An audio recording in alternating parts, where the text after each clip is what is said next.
मैं TD Mahato, department economics, SB college Chandil, Kolhan university Chaibasa. आज मैं semester 5 paper number DSE 1 group B agriculture economics का topic है लैंड रिफॉर्म्स। आज हम लोग लैंड रिफॉर्म्स के बारे में चर्चा करेंगे। भारतीय अर्थव्यवस्था में कृषि का महत्वपूर्ण स्थान है। यह केवल लोगों की आजीविका का ही साधन नहीं है, बल्कि मानवीय एवं पशु आहार और औद्योगिक कच्चे माल की आपूर्ति का एक महत्वपूर्ण स्रोत है। भारतीय कृषि अनेक समस्याओं से ग्रसित है, जिनमें भू स्वामित्व एवं भू प्रबंध संबंधित समस्याएं विशेषतः उल्लेखनीय है। इन समस्याओं के निराकरण द्वारा ही देश में कृषि को और अधिक गति से उत्साहित किया जा सकता है। अतः देश में कृषि के विकास के लिए भू सुधार आवश्यक है। भू सुधार का आशय भूमि के साथ किसानों के संबंधों में संस्थागत परिवर्तनों से है। इनमें कुछ ऐसे विशिष्ट कार्यक्रम सम्मिलित किए जाते हैं जिनसे कृषि उत्पादन में वृद्धि होती है, साथ ही साथ सामाजिक न्याय को भी बल मिलता है। व्यापक अर्थ में भूमि सुधार के अंतर्गत कृषि प्रणाली एवं क्रियाओं के संबंध में किए गए वे सभी सुधारात्मक कार्यक्रम सम्मिलित किए जाते हैं, जिनसे कार्यक्षमता एवं कृषि की उत्पादकता में वृद्धि होती है। इस संदर्भ में निम्नलिखित तथ्यों का उल्लेख किया जा सकता है। नंबर 1 जमींदारी उन्मूलन, नंबर 2 काश्तकारी सुधार, नंबर 3 भू जोतों का सीमा निर्धारण और नंबर 4 कृषि का पुनर्गठन। तो नंबर 1 जमींदारी प्रथा की समाप्ति, एवोल्यूशन ऑफ जमींदारी प्रथा। स्वतंत्रता प्राप्ति के पहले से चली आ रही जमींदारी प्रथा कृषि एवं ग्रामीण समाज के लिए एक अभिशाप थी, जिसने शोषण, वर्ग विभेद, असमानताओं एवं कृषि के पिछड़ेपन को प्रोत्साहित किया। सरकार एवं किसानों के बीच मध्यस्थों का जन्म हुआ, जिसका उन्मूलन करना स्वतंत्रता प्राप्ति के पश्चात आवश्यक समझा गया।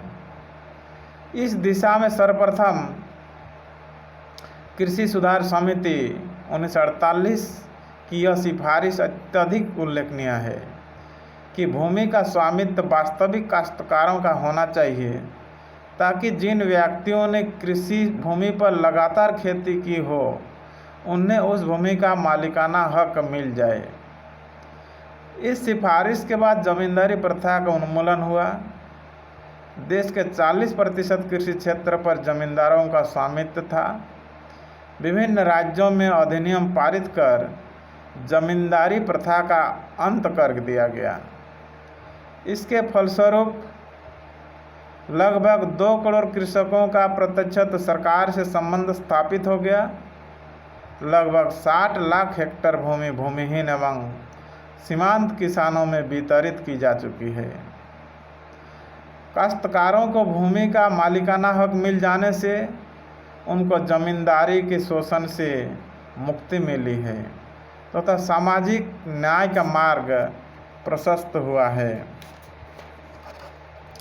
नंबर 2 काश्तकारी सुधार, टेनेंसी रिफॉर्म। कृषि सुधार कार्यक्रम में काश्तकारी सुधार भी महत्वपूर्ण है। इसके अंतर्गत विभिन्न राज्यों में काश्तकारी कानून लागू किए गए हैं। परिणामतः लगान में कमी आई और काश्तकारों को भूमि स्वामित्व दिया गया। किसानों से न्यायोचित लगान वसूल किए जाने पर बल दिया गया है। विभिन्न राज्यों में पृथक पृथक अधिनियम पारित कर लगान की दरों का नियमन किया गया है या निर्धारण किया गया है।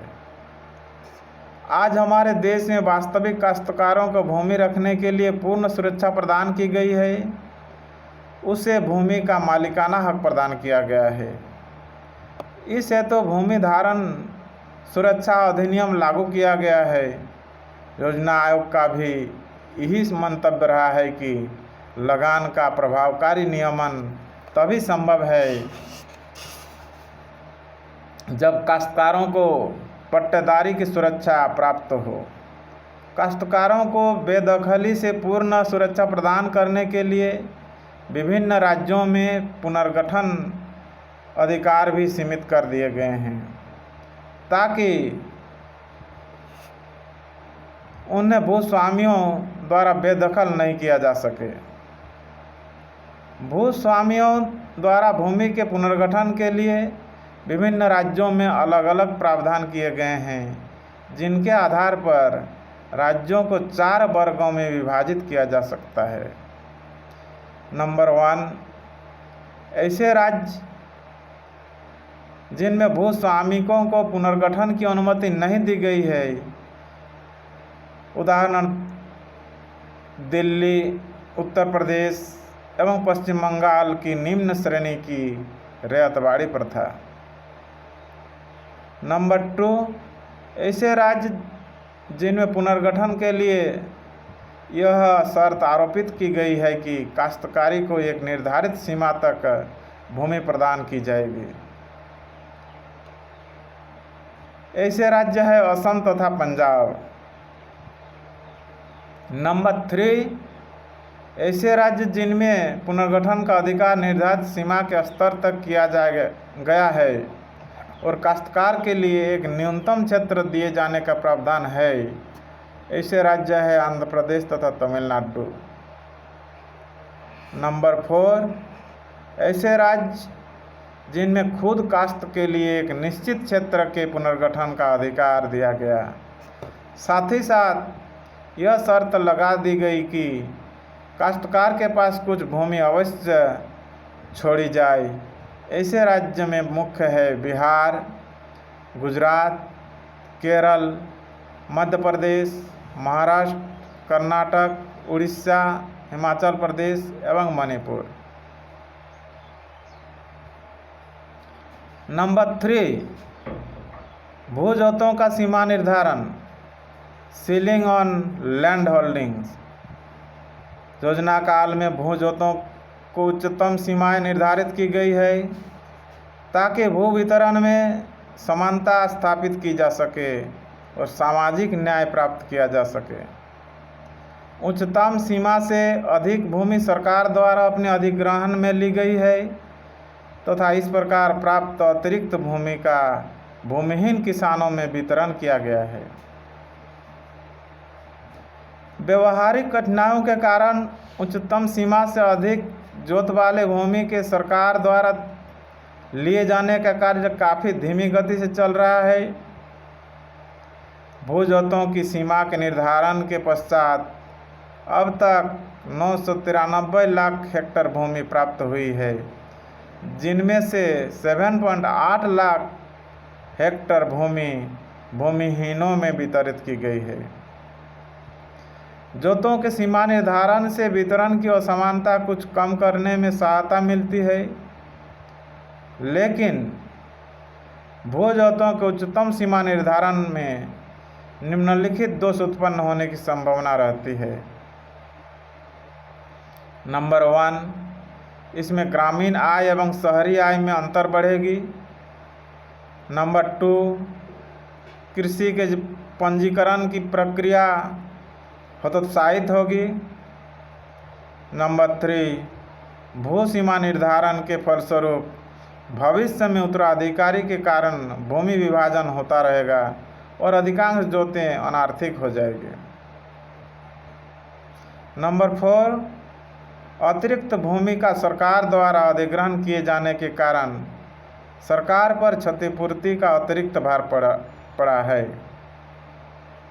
नंबर 5, पर्याप्त मात्रा में भूमि का अधिग्रहण नहीं हो सका है।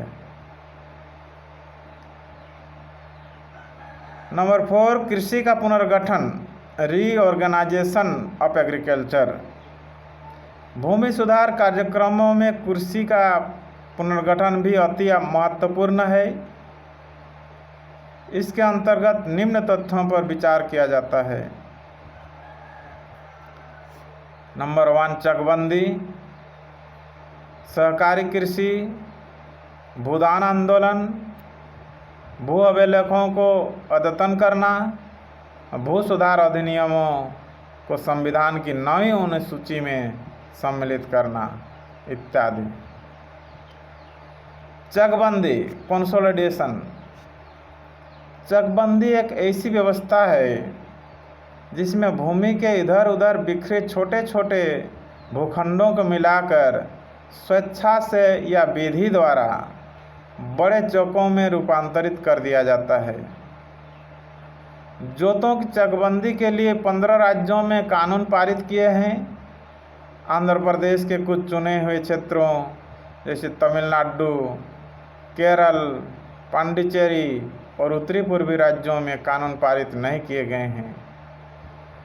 पंजाब, हरियाणा तथा उत्तर प्रदेश जैसे राज्यों में चकबंदी के काम में काफ़ी प्रगति आई है।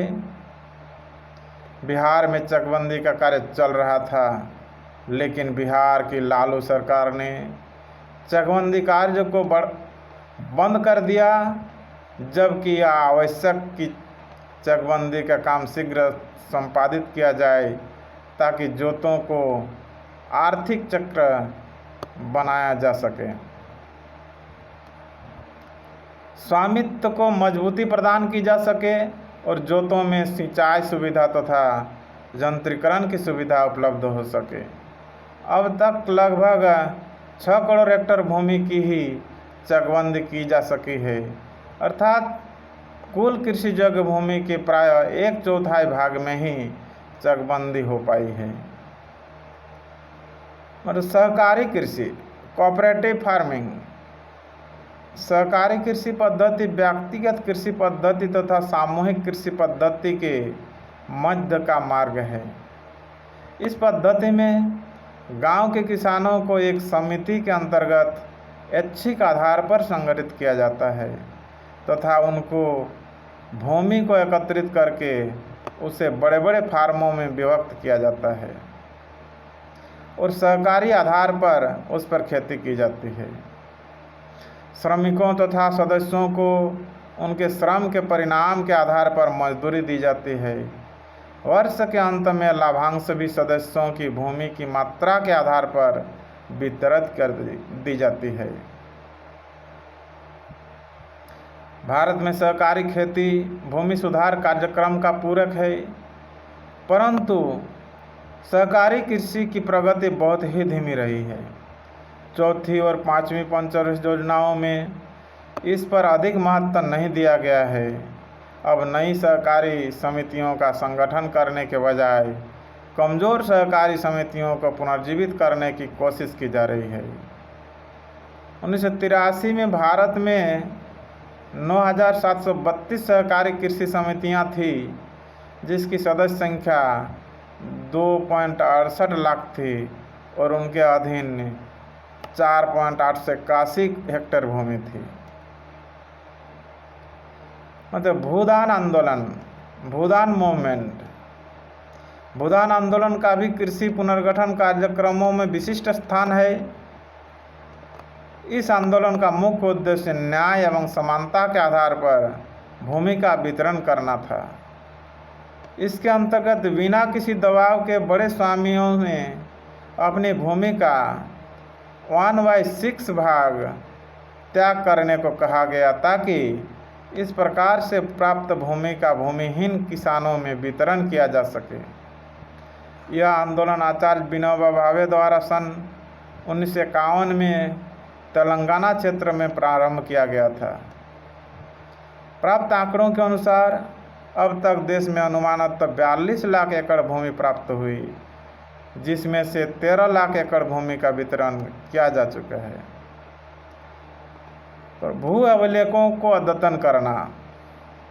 अभी तक हदबंदी के तहत प्राप्त की गई अतिरिक्त भूमि वितरित की गई अथवा नहीं, भूमिहीन काश्तकारों को मालिकाना हक मिला अथवा नहीं, भूमि विरासत में मिली या बिक्री में अथवा उपहार में, यह जानने के लिए आवश्यक है कि भू अभिलेखों को अद्यतन बनाया जाए और वास्तविक काश्तकार के नाम जमीन लिखा जाए। भारत सरकार के पास इस उद्देश्य के लिए विशेष योजना है, लेकिन भू अभिलेखों की स्थिति अभी भी संतोषजनक नहीं है। अतः कृषि को नया स्वरूप देने से पहले इस पर ध्यान देना आवश्यक है। भूमि सुधार अधिनियमों को संविधान की 9वीं अनुसूची में सम्मिलित करना। भूमि सुधार कार्यक्रमों के प्रभावी क्रियान्वयन के लिए केंद्र द्वारा एक अत्यंत महत्वपूर्ण कदम उठाया गया है। इस दिशा में सरकार प्रयत्नशील है। आज का क्लास समाप्त करते हैं।